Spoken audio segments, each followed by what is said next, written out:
Morning, everyone. So I thought it'd be good to have a look at the Transatlantic Way bike race and see what's been going on in Adrian's race over the last sort of 24 hours as things have been developing. You might remember we looked yesterday and we'd seen the emergence of Bjorn, Bernard and Luke due to the lack of sleep on the first night, whereas everyone else took around 5-ish hours sleep, and that's why we see this kind of gap here. I've set the tracker at about 11 a.m. yesterday, so we can look over roughly the last 24 hours and see what happened through the night last night as they stopped or didn't stop to sleep. So if we set this going, so as I said, this gap emerged simply due to these guys not sleeping, and it wasn't really them moving faster. In fact, Paula and some of the others back here are moving faster than Bernard, who does seem to be slowing a bit due to his lack of sleep. And we can see Bjorn, as we go into the afternoon yesterday, actually pulling out a gap on Bernard just due to Bjorn being stronger and riding faster, which is quite interesting, whether he'll be able to keep that extra strength he has up. So what we can see here is everyone just kind of moving forward in the mass group, and then these guys here. What is interesting though is yesterday and last night, Bjorn did stop to sleep for quite a while actually, and while he was doing that, Bernard actually jumped in front of him. And if we pause it here, right, we can see that this is about, slow it down, and we can see that no one's moving. Right, that's indicating that everyone has stopped to sleep last night during the early hours of the morning. So 2:23, 4, 5, 6, 7, 8 a.m. everyone's sleeping, no one's moving. If we speed it back up a bit, what we can see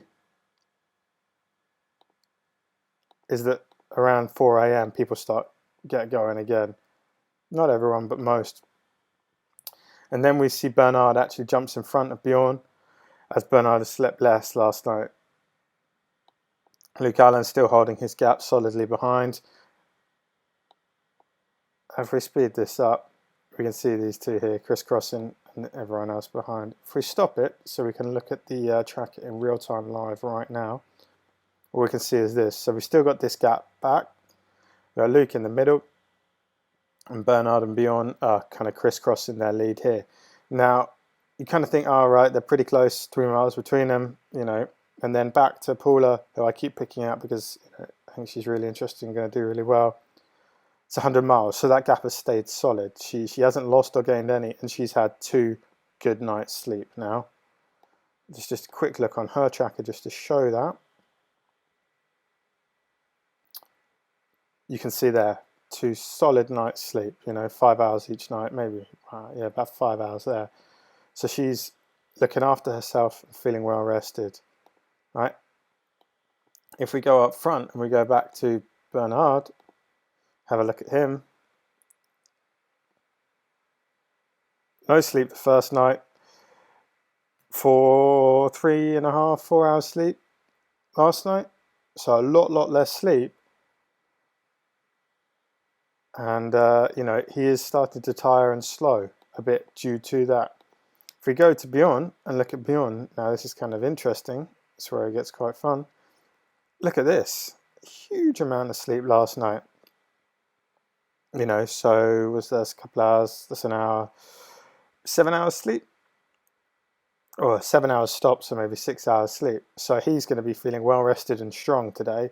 So don't expect him to slow down at all. And you can look at his moving average, 15.5 miles an hour.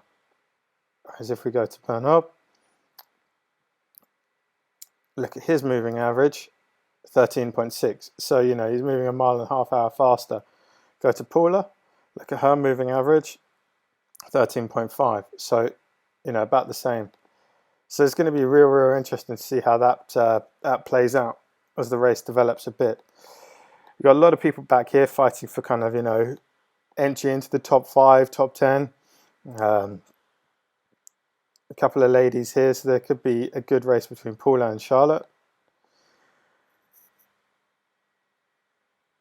It's going to be interesting. This race here is a lot of people, and if we go to the bottom of the track and we see how many are scratched, 1, 2, 3, 4, 5. Only 5 people have scratched so far, so it's not many. So I think we can see it's a few more to scratch, and then you know, some people are going to start slowing down because it's really, really tough along here. It's up and down, up and down. It's grinding. So this race within the race is going to get interesting, and I expect a lot of these people to start pushing up into the top 5 and really catching up with you know, these two as they maybe start to slow a bit. Bjorn's got the right idea, and he's looking after himself though, so it's going to be an interesting race as this develops.